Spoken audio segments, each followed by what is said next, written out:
If you're not already subscribed to this YouTube channel, go ahead and hit the subscribe button now, along with the bell icon so you can be notified whenever a new video is posted. And if you're already subscribed, check and make sure that YouTube hasn't unsubscribed you. And of course, be sure to give the video a like, as well as share it on your social media. The white supremacists hate that. This is how the white media is talking about the federal charges against a few of the people responsible for the murder of Breonna Taylor. They say that Miss Taylor's supporters see justice in these federal charges. Finally. This is classic white media manipulation. They're not even talking to black people. They're attempting to talk for black people. And what a surprise. The white media says the black folks are just fine with this and don't see any problems with it. Well, I'm here to present the black viewpoint. And I don't see justice in this. All I see is judicial theater. Now, are these charges a good thing? Well, they would be if I thought that they were actually serious and not just an election year stunt. You can look at who it's against and how this has been carried out and what the charges are. You can just see the scam. Before we go any farther, there are no charges against the animal who fired the shots that murdered Breonna Taylor. I'm talking about Miles Cosgrove, formerly of the Louisville Thug Patrol. He hasn't been charged under this federal indictment. That was deliberate. The animal who actually committed the murder hasn't been charged with anything. In fact, Merrick Garland decided to go ahead and say, well, they didn't know anything about it. This has to do with the actual warrant we're talking about. This is about the warrant, the falsely filed affidavit that was carried out under false pretenses. That's what they didn't know anything. And one of the other Louisville thugs who fired rounds into all of the other apartment units, that Mattingly guy, he hasn't been charged either by the feds. Mattingly is the creep thug who it's alleged that Kenneth Walker supposedly shot, but even if he did do it, he shot the guy in self-defense, as Mattingly was carrying out his illegal home invasion and killing of Breonna Taylor. So Merrick Garland's not touching the thug who actually fired the shots that murdered Breonna Taylor, and he's also not doing anything about the chief collaborator in the murder. Two of the individuals who were most involved in the killing that night, and Merrick Garland's not doing anything about them. I hammer that point home so you can understand. Who is this actually dealing with? This is not justice for Breonna Taylor. Justice is to make sure the people who took her life, that all of them go to prison, and the Justice Department's made it very clear they got a hands-off policy for anyone who actually kills a black person. They can charge Cosgrove and Mattingly with murder, or at the very least, charge them with murder because they committed the killing of Breonna Taylor while they were violating her constitutional rights. The decision by the Justice Department not to charge either one, it's not being done because they can't. This is just like what Daniel Cameron did. This is because it's a political operation to cover for them. The overarching principle of protecting the enforcement arm of white supremacy is what this is all about. And notice that the white media is only too happy to have Mushmouth Crump on TV. He and the other shysters in his entourage, why, they're all teeth, all smiling. Keep in mind, these clowns are all angling to get into politics. Sleaze Merritt took his shot in Texas and failed. And don't think Mushmouth Crump doesn't also wish to become a congressman or a dog catcher or whatever office that he daydreams about getting one day. These bootlick barristers are well aware of the political dimension here. They're playing it to the hilt. That's why they're acting like this is some sort of huge victory. Like, oh, we won, what a great thing. They're not raising hell that the trigger man who shot Breonna Taylor to death hasn't been charged. And they're not making any demands either. Crump isn't saying that justice hasn't been served and won't be served until those two remaining animals are charged and convicted. The entire point of this political exercise is optics. That's it. They want to contain the scope and the punishment here. They want to limit this. Of course, the DOJ is walking a tightrope. The family of Ahmaud Arbery prevented Biden's DOJ from being able to cover up the hate crimes charges against his killers earlier this year. Biden's DOJ desperately wanted to bury the prosecution of Ahmaud Arbery's murderers before it got to that point. But Ahmaud Arbery's family wouldn't let that happen. Biden's DOJ was forced to have to carry out the prosecution against their will and over their own objections. They should have been the main ones leading the charge to have the killers put away and make sure that those hate crimes charges stuck. But they were the main ones saying, we don't want to let it get that far. See, what happened was Biden's DOJ realized that black people could exercise power over the white folks in the DOJ. This time, though, they don't intend to let that happen.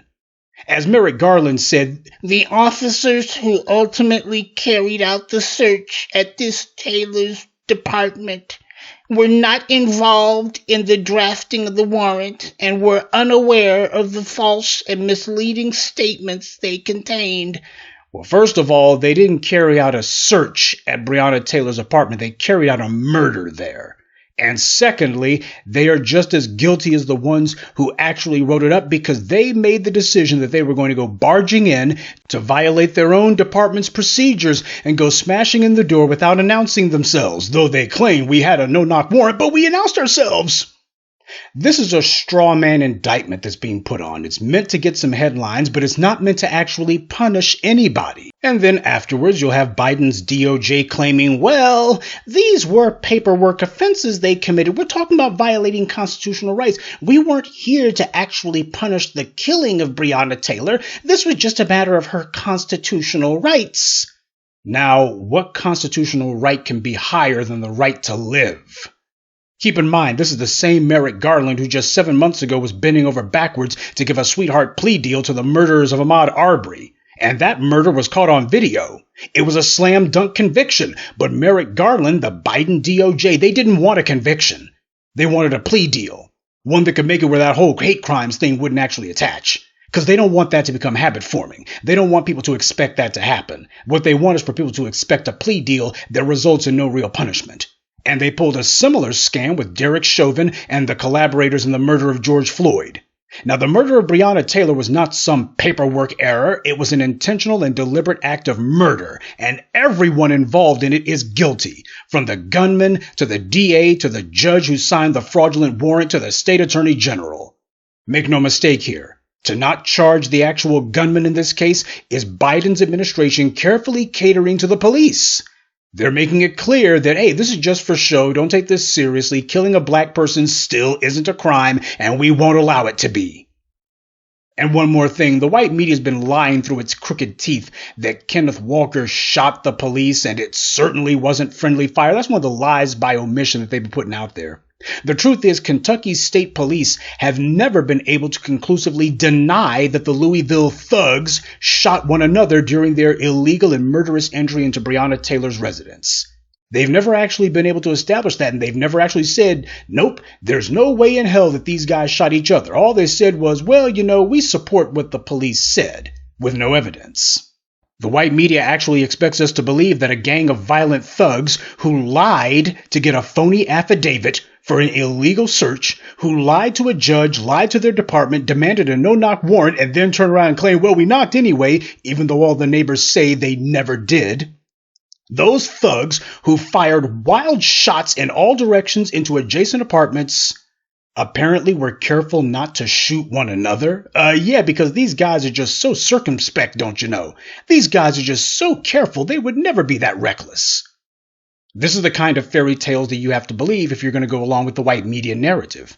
All they can say is that a shot was fired from Kenneth Walker's gun, but to this day, nobody's been able to prove that the bullet he fired hit that thug that night. It is far more plausible, and it just makes common sense, that these violent white supremacist thugs shot each other. They damn sure weren't the picture of discipline, not that night or any other night. Bullets from their guns were flying everywhere. Not bullets from Kenneth Walker's gun. He only fired one shot.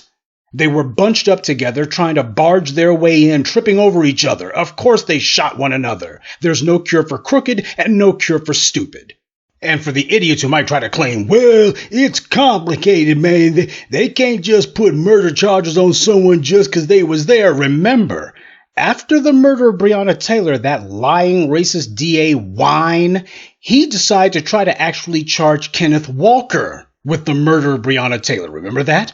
He tried to charge Kenneth Walker with the murder of the woman who the police had killed.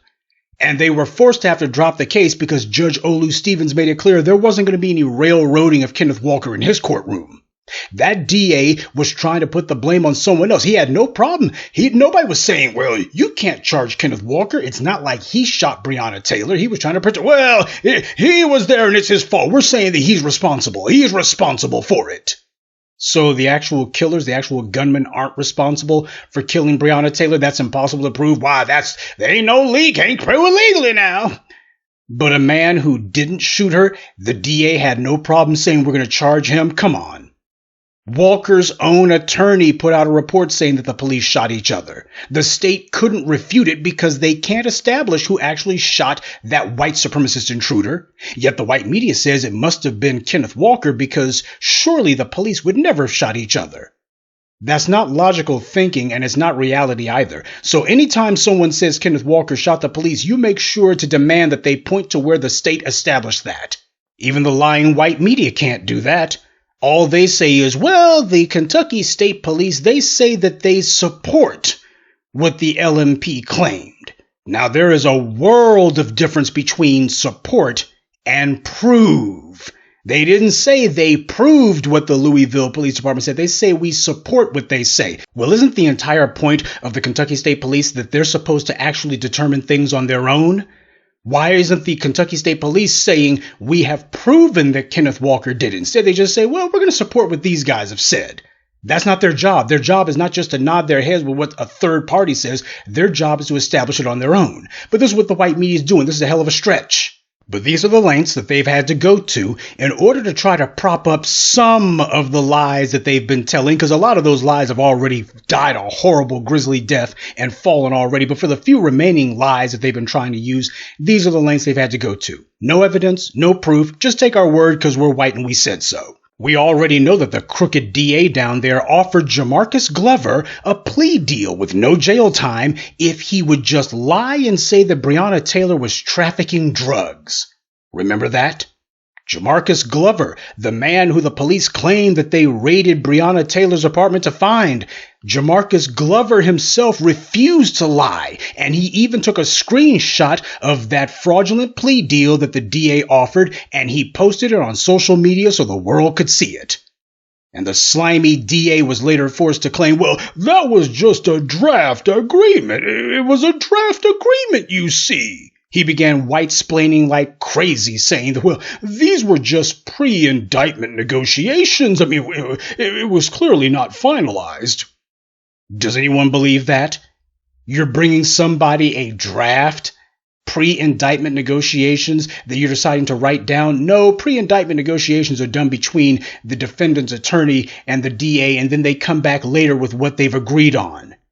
The criminal DA also said in one breath that his office doesn't indict people posthumously. That was his only defense, which of course is a lie, because in the very next breath he said that out of respect, he directed that Breonna Taylor's name be removed from the plea deal paperwork. Both of those things cannot be true. You cannot in one breath have a piece of paper that says Breonna Taylor was trafficking drugs if we can get her former boyfriend to say so, and then in the next breath say, why, we don't indict people posthumously. Well, what the hell else is it when you're trying to manufacture a phony legal document saying that Breonna Taylor was involved in drug trafficking when you know that she wasn't, and you're doing this after she's dead precisely because you're trying to justify her death? Now, what that proves is that the DA personally knew that Breonna Taylor's name was on that plea deal. He didn't even attempt to claim that he didn't know, unlike Kamala Harris. You know how every time she was DA of San Francisco or Attorney General of California, all the dirty dealings her various offices did, she always claimed she didn't know anything about them. Well, the DA in this case couldn't claim he didn't know. So that DA knew that Breonna Taylor's name was on the paperwork that he had written up. And it was only after Mr. Glover made this dirty would-be deal public that the DA then began lying and claiming that, I said to have her name removed. Yeah, because it was obvious Mr. Glover wasn't going to go along with the cover-up. Oh, that DA, he just knew that Jamarcus Glover would repeat their lies. I mean, after all, they had a case on him, or so they claimed. They felt they had leverage on this black man. Why, we got leverage, we got a case over his head. This is going to be easy. He'll roll right over. Only Mr. Glover didn't blink. Worse than that, he refused to lie about Breonna Taylor. And in the end, it was that lying criminal in the DA's office who blinked. He was the one who had to tap out. Because they don't want anyone seeing the lengths that they all went to cover up a murder. This is a murder that the local government committed.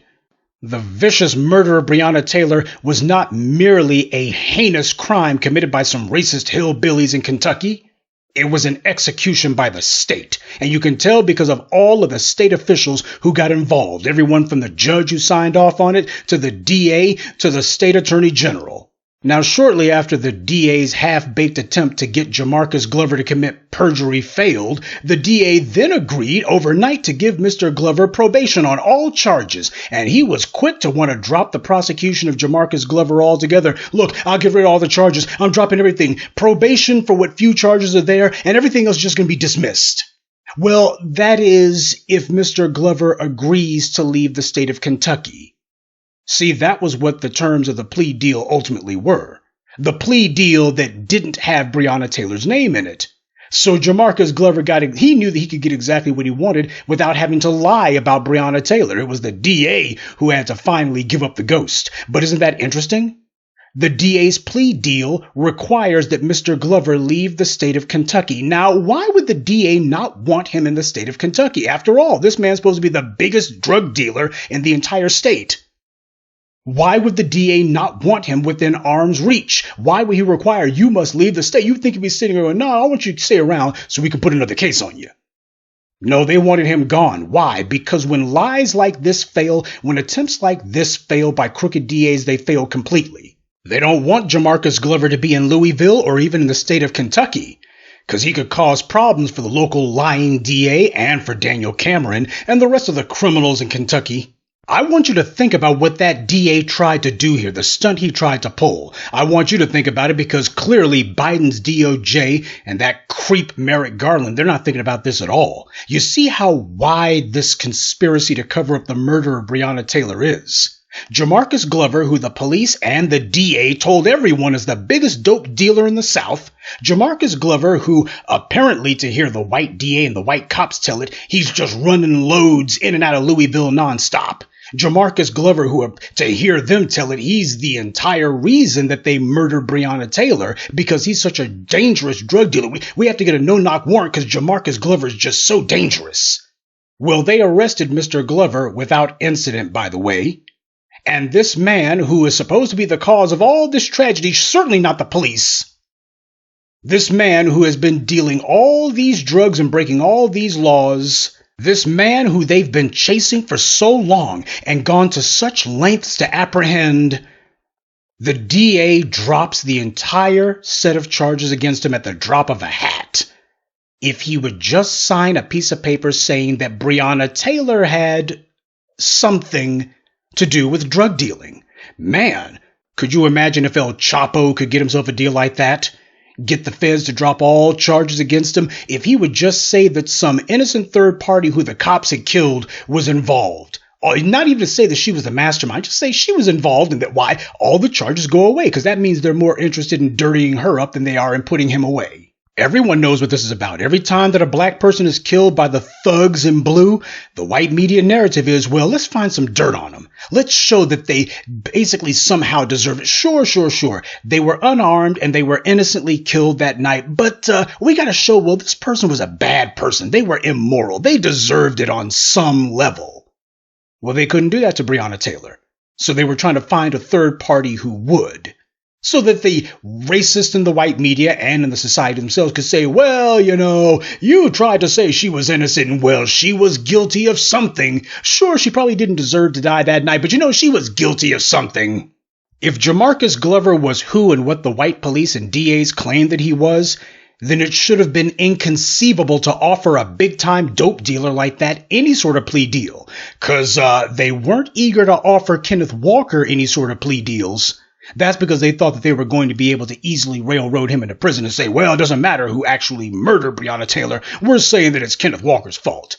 So you see, it doesn't matter if it was Kenneth Walker or Jamarcus Glover. They were just trying to find a black person who they could pin the killing on. And when all those failed, they said, well, let's just blame Breonna Taylor for her own murder. Now, Breonna Taylor's murder doesn't change whatever drug dealing accusations or trafficking accusations or whatever they claim to have on Jamarcus Glover. These are two separate issues. The police were after Mr. Glover way before they arrived to kill Breonna Taylor.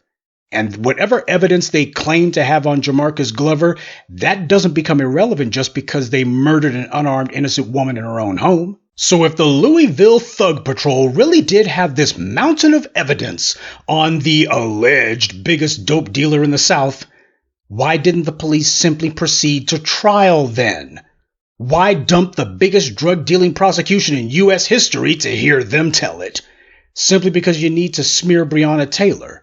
How can smearing an innocent dead woman possibly be more important than putting away the biggest dope dealer in the country, as they try to portray him?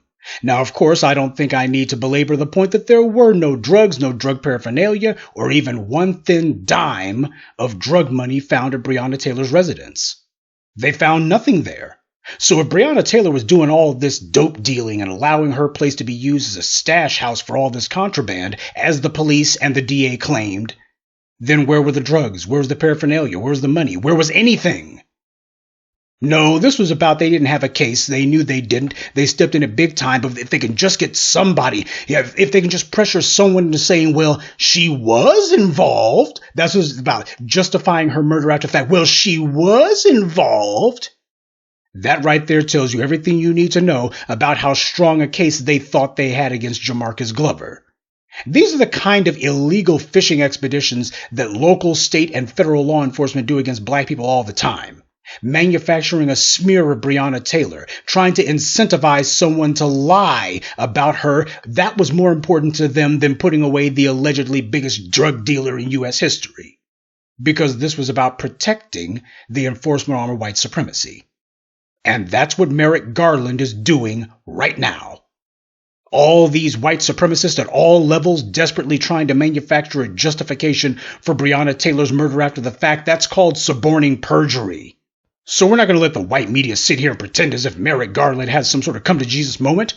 As if, oh, these guys, they found some heretofore unseen evidence. No, they didn't. This stuff has been out there for at least the last 2 years. But the only ones talking about it have been the new voices of black media. It ain't been the Biden White House talking about it. The Democratic Party ain't been talking about it. And your black feminists ain't been talking about it.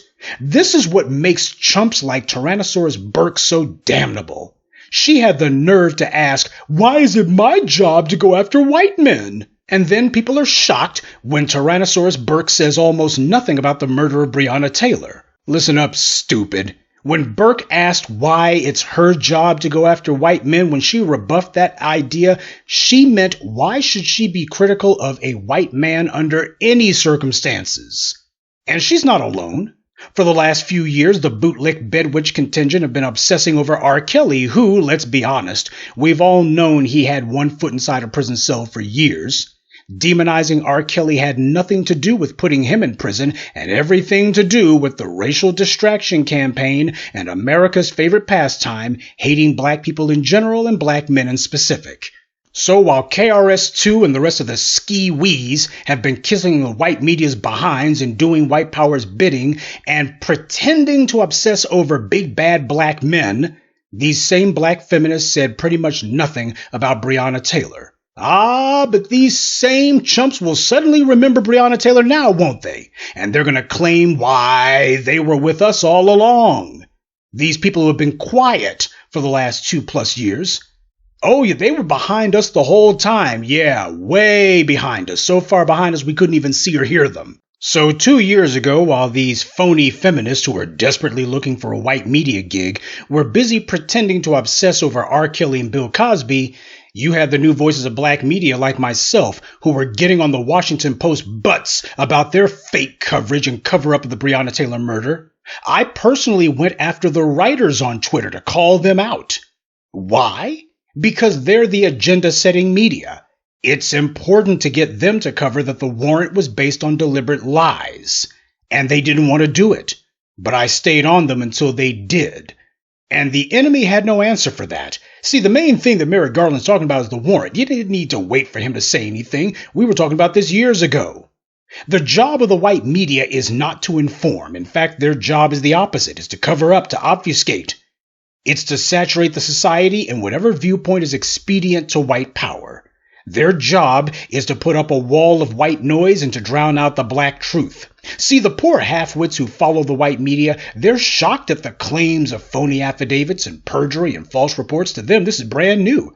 They're like, well, when did this come from? How come we didn't hear about it? And the rest of the white media, the CNNs and the MSNBCs and all the rest of them, they're acting shocked too.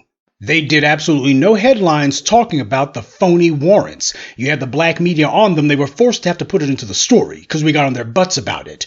But they're like, well, we're not going to make headlines out of that because headlines means we have to actually follow up on it. We're not doing that. We're just going to pretend as if we don't really know what happened. Why? There's some unsubstantiated claims one way and there's unsubstantiated refutations the other way. And well, I mean, who can say who's right here? But one thing's for sure, the police are definitely not lying. They're the heroes in blue and they risk their lives every day and they definitely wouldn't have gunned that nigger down in cold blood. So she must have done something. We can't question the police. The only reason that the Washington Post even mentioned the fraudulent warrant in passing was because I personally got on the behinds of the writers who were trying to cover up the murder of Breonna Taylor, and I told them their lies and omissions, and I got on them and stayed on their behinds about it. Then they did a pathetic, feeble CYA piece. This way they would be able to falsely claim that, well, we did report on it. You can't say we didn't mention it now.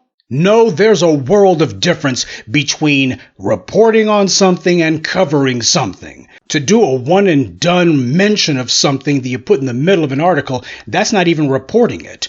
That's merely mentioning it. Now, what they've done in regard to the police, where they sit there and slavishly repeat whatever the police tell them, that's reporting, or rather repeating. But you cannot lie and say that you've covered something unless you're actually talking about it day after day. You're going in depth with your investigation. You're making sure that you look at this from every angle and that you're also digging to get the information for yourself. You're not just repeating whatever the police tell you to say, which is what the white media has done on this from the very beginning. The white media did not report on the fraudulent warrants. They just mentioned it at 100 miles per hour and kept going. Not once did they make a headline out of it. Now that alone might, small m, count as reporting, but it dang sure doesn't count as coverage. It's headlines saying that the warrant that was used to murder Breonna Taylor was based on intentional, deliberate lies. That would be coverage if you do it day after day because you have to. But the white media's job is to justify the murders of black people. As the mouthpiece of white power, they're not going to delegitimize the enforcement arm of white supremacy. They work hand in hand with the thugs in blue. So as the cheerleaders for white supremacist thugs and the police, the white media isn't going to willingly point out their racism and corruption. Now keep in mind, Breonna Taylor's murder happened during 2020, during the national uprisings. You had a situation as egregious as the murder of George Floyd, worse in that this was planned out, a paper trail showing that the police lied repeatedly, and yet the white media had an across-the-board hands-off policy regarding this story. And so did your black feminists.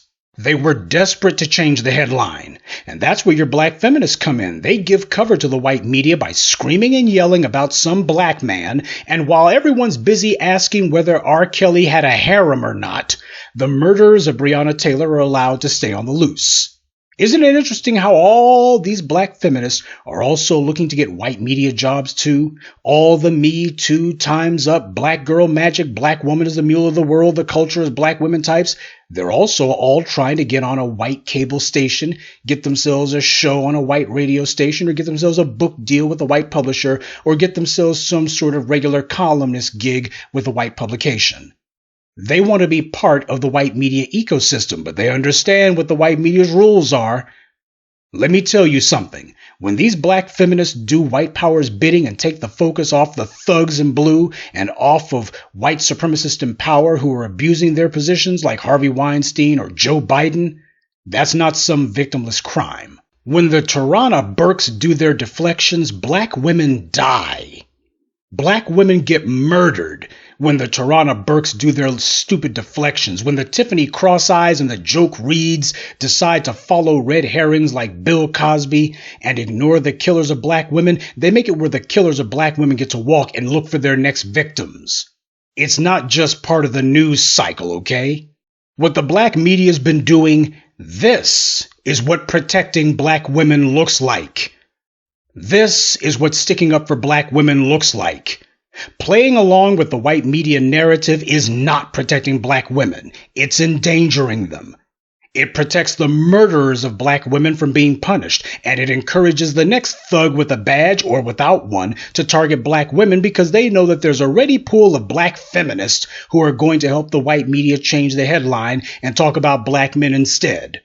Oprah Winfrey didn't say one piddling word about Breonna Taylor and didn't want to even get involved until after the black media started putting up billboards in Louisville. Once the black media did that and staked its claim on this issue, then Oprah Winfrey waddled her behind out on stage. She finally took some time away from hanging out with her white media mogul buddies on their yachts to try to take over the narrative on their behalf and at their behest. They told her to get out there. We need a front Negro, Oprah. You know what time it is. The black grassroots had taken the initiative on the Breonna Taylor murder, and we were telling people the facts and putting pressure on the white media and the police. And now the white media desperately needed to try to get out in front of the story and divert attention away from punishing the murderers. So they bring in America's favorite mammy, and she says she'll do a lot of billboards about Breonna Taylor, something the heifer's never done before. But white power told her to do it, and afterwards she talks about how much she cares about black women, and nobody's sticking up for black women. Yeah, Oprah, you're not sticking up for black women. Tarana Burke's not sticking up for black women. Tiffany Cross ain't sticking up for black women. Now you have had out here in the black grassroots, where black opinion actually lives, where the black consensus actually resides. You've had black men and women who have been out here making sure that Breonna Taylor's name isn't forgotten, that the murder of Breonna Taylor isn't allowed to fade away into memory. But, and it needs to be said, there have been black men in particular in this space who have been leading the charge in this regard. From Kenneth Walker to Jamarcus Glover to the new voices of black media, not just online, but when it comes to putting pressure on the white media and taking over the media narrative offline. All these so-called influential black feminists who have all these white media and political pals and who are so media savvy to hear them tell it, and yet they did nothing. They didn't put their organizations or pressure their white media or political pals to call out the illegal warrants and every other illegal aspect of this murder. These are the black feminists who Tiffany Cross-Eyes calls influential. But why did they not use their influence? These black feminists are inventions of the white media, that's why. Without the white media to give them a TV show or to give them a column in some white publication or to give them some airtime on a white radio station, these black feminists wouldn't exist. They don't have any influence. The white media they suck up to does. The white media can give them a platform, however ragged, but the white media cannot give them influence. MSNBC heaping praise on a bunch of irrelevant nobodies doesn't change the fact that they're irrelevant nobodies. And the reason that I hammer these black feminists on this is they're the ones who are going to be getting in front of the white media's cameras and talking about how this is such a big move and Joe Biden's doing big things and, oh, we've been waiting for this. This is what we asked for. No matter what the outcome is, and you know what the outcome is going to be. They already showed you what they intend to do with Ahmaud Arbery and with Derek Chauvin. That's exactly what they intend to do. They're going to bury with a sweetheart plea deal. And those same black feminists will be talking about how, well, this was just, at least something was done. You see, it's very easy to sit around a table and pretend to be a big shot. It's very hard to bite the white media hand that feeds you and to call out the refusal of the Biden DOJ to indict Cosgrove and Mattingly. It's very easy to excoriate sanctioned targets like Cosby and R. Kelly, but it's very difficult to disagree or even call out your white media paymasters or your white political patrons when you depend on them for every crumb of your daily bread. It's very difficult to tell the Democrats that they have to run on a platform of punishing the police and to run candidates who will unseat a Daniel Cameron so they can go after the cops. That's very difficult to do because you recognize full well that the Democrats are every bit as anti-black as the Daniel Camerons and the Louisville police and all the rest of them. So the Tiffany Cross-Eyes and the Joke Reeds and Simone Sanders, they already understand how far they better not go. They understand, well, there's certain folks you can call out and others that you better not. So they'll be campaigning for Democrats in the fall, but they won't say a peep for black women if it means demanding that the white Democratic Party structure enforces the law. These black feminists know what side their bread's buttered on. Spouting empty slogans about say her name, that's cheap. But to say the names of Joe Biden and Nancy Pelosi and Merrick Garland and demand they enforce the law or else, that's difficult to do, which is why the bootlicks don't do it, and only the black media does. The black grassroots have been the ones out here riding for Breonna Taylor, keeping her name in people's ears, reminding you that her killers were still on the loose. Biden and Kamala damn sure weren't saying anything about Breonna Taylor, and neither were any of the Negro bootlicks, none of these phony feminists out here. So all of you black feminists who are suddenly coming out of your comas long enough to cheer this latest development, you can shut the hell up. You're the reason that it took this long to get what little has been done. And you'll be cheering it no matter what the outcome is. Either you'll be claiming, well, somebody got some minor jail time, or at least they got a slap on the wrist, and that's something. Or if nothing happens, you'll be going, oh, how sad it is, and this is why we need more Democrats in office. You can crawl back into whatever hole you've been hiding in. Go back to asking when Surviving R. Kelly Part 3 is going to come out. Or when Surviving Bill Cosby going to drop. Or whatever other black man you want to go after. You've already declared that you have a hands-off policy when it comes to black women who have been assaulted or even murdered by some white supremacist thug. So your phony moralizing doesn't fool anyone. Now, as for what comes next, well, if the Biden DOJ's track record is anything to judge by, and we can just look at what's happened in the last 6 months for that one, I'm afraid no one with any honesty, integrity, or decency should be expecting that much. Biden's DOJ is already telegraphing to everyone exactly what the plan here is. They're not touching the actual murders of Breonna Taylor, and this is all about paperwork that they're actually complaining about, not about loss of life. That's deliberate. That's the message that's being sent. Let's be honest here. Kristen Clark is the one handling this case. She's already shown both with Ahmaud Arbery's murderers and with Derek Chauvin and his murderous pals just how much of a quickie plea deal she would like to give so she can falsely claim victory. She's already shown exactly what her playbook is. Protecting the murderers, not putting them in prison. The family of Ahmaud Arbery had to publicly call out Kristen Clark and shame her publicly, and then had to go to the judge and beg for a trial that everybody knew was a slam dunk case. Because Kristen Clark is part of the problem. That's why Joe Biden has her where she is. The fact that this immigrant turncoat is handling this doesn't fill me with confidence, to say the least. Also, I'm sure that a lot of you, it has not slipped your notice that this is all going down during an election year. I guess they decided not to pretend that they would finally arrest Emmett Till's killer again. You know how for the last 10 years or so, in fact longer than that, you can go all the way back to the W administration. Seems every few years, whenever somebody's trying to find a way to pander to some black votes, they'll say, hey, we're reopening the Emmett Till murder case again. Then as soon as the election's over, oh, we're closing it again. Well, the problem happens to be they actually found the warrant against that heifer who made the false accusation against Emmett Till. So now they're like, oh, we better not mention Emmett Till again, because this time we'd actually have to do something. So they're like, let's move on to something else. So the little racist game of using Emmett Till's mutilated corpse to try to get some black credibility, that game has run out. So now they're trying to play this new one. Biden's not saying anything about this case, nor will he say anything about the Police Accountability Commission that he promised to impanel during his 2020 campaign, or about how he personally demanded hundreds of millions of dollars for the thugs in blue, like the Louisville PD, but did not demand one iota of oversight, or how in the middle of the so-called abortion debate at the Supreme Court, Biden sent his own inspector general to the Supreme Court to tell those radical right-wingers we need to get rid of the Miranda warnings. Police don't need to be held accountable for not informing people of their rights. So the same Biden who had been kissing the police's behinds for years, if not decades, and declaring that he doesn't want to defund the police, he wants to refund them, he also wants to do something about this case that his administration has been ignoring for the last 2 years. Is there anyone who's actually dumb enough to believe that? And speaking of changes, why is there not a word about Daniel Cameron in all this? He illegally refused to prosecute the killers. He was proven to have lied to the grand jury and lied to the public when he claimed that he didn't influence the grand jury's decision not to indict. He lied repeatedly and claimed that the fraudulent illegal warrant was valid. That was his word that he used. He claimed it was valid. He actually said that, valid. This after his office had already looked at it and saw that the warrant was a lie.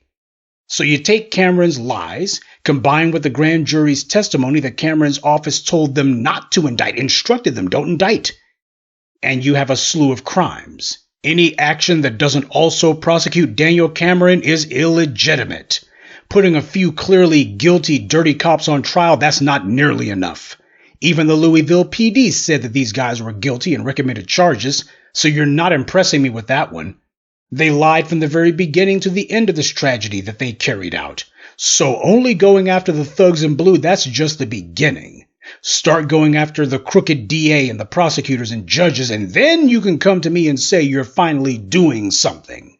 Anything short of that is just glorified lip service, and I don't go for lip service. Because a crooked judge signed off on that affidavit without ever having vetted it, and when the judge did find out that the affidavit was based on lies, she didn't haul those thugs in blue before her court on perjury charges, which is what she's supposed to do. Instead, she did nothing, because she agreed with this murder, and also because this piece of trash judge knows that to question the affidavit that she signed off on, that would invite people to ask what other clearly fraudulent warrants that she signed off on in the past. So there's a lot of people who want to limit how far this action gets taken regarding Breonna Taylor's murder. The police, the prosecutors, and judges in Louisville, they're all scared that they'll go to prison, but Biden's DOJ is terrified that if they hold all the criminals and accomplices accountable, well, that would make it where other criminal judges and DAs would be terrified to uphold white supremacy. If you punish anti-black violence, then you remove the ability of white supremacy to enforce its rule. So it's good that at least some of the scumbags are at least getting charged and will conceivably, possibly be hauled into court. But family, we've seen this before from the same cast of characters in Biden's DOJ. The family of Breonna Taylor, and that includes Kenneth Walker, they're going to have to be on Biden's butt to make sure that Kristen Clark doesn't do what she's always done, which is to minimize the charges and immediately offer the murderers the lightest sentence that she can, all the while lying through her crooked teeth that this is justice. They're going to have to be on the butts of Biden's DOJ to make sure that the actual trigger men are charged as well, and to make sure that the DAs and judges and prosecutors who tried to cover up the crime are also held accountable. We already understand that this was not the result of years of hard work. They didn't do any work on this one. This is a PR stunt slapped together over a weekend because Biden and the DNC see their poll numbers plummeting and they have to get some sort of momentum going somewhere. But given the track record of Biden's DOJ, just from what we've seen from them this year alone, with how they deliberately fought against Ahmaud Arbery's family to deny them justice, and then how they worked behind the scene to give George Floyd's murderers a slap on the wrist, anyone expecting this DOJ to go to the mat better get their feet back in reality. We don't need these murderers to simply be convicted of something. They have to get adequate punishment for the crimes that they committed. They have to go to prison for life, all of them. Daniel Cameron must also do prison time, as must the judge who signed off on the affidavit and did nothing about it, and the DA who first was trying to pin the murder onto an innocent man, Kenneth Walker, and then later tried to suborn perjury so that he could smear the deceased. Don't let the crooked smiles of the mushmouth crumps fool you. Don't let the white media's hype headlines deceive you. The white media is very good for putting out some phony headlines with a false celebratory air to it, because they know that a lot of folks are simple-minded and will get carried away very quickly. They do that deliberately so you feel good about something, though you're not sure what you're feeling good about. Ask who is actually being punished, and look at who is supposed to be doing the punishing. Biden's DOJ has made it clear they've learned from the L they took in the case of Ahmaud Arbery. And make no mistake, as far as Biden's DOJ is concerned, Ahmaud Arbery's family forced them to do something that wasn't supposed to happen. The killers were not supposed to actually get tagged with hate crimes. The Justice Department was supposed to actually have to go all the way with it. They wanted to stop it to uphold the idea that, well, certain defendants, if you've got genetic immunity from law, you get treated differently. Instead, it's a matter of, nah, that's not going to be going down this time. So as far as Biden's DOJ was concerned, they got railroaded. They got ramrodded by Ahmaud Arbery's family. Last time they made the mistake of charging the murderers, which made it where the family could demand the murderers be punished. Well, this time they won't charge the gunman who murdered Breonna Taylor. This way, they think, no one's going to be able to pressure them to actually punish the killers this time. That's Merrick Garland and Kristen Clark and Joe Biden's game plan this time.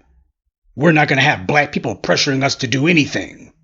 And that's how you have the white media putting out these headlines saying, well, black people see these charges as finally being justice for Breonna Taylor. That's the white media working hand in hand with the white government to push the narrative that's meant to preempt the predictable black discontent and outrage that's going to come to the surface when people look and say, wait a minute, they haven't actually done anything. They're not touching the killers of Breonna Taylor, and they're not touching all the corrupt government officials in Kentucky who tried to cover up her murder afterwards and tried to smear her after the fact.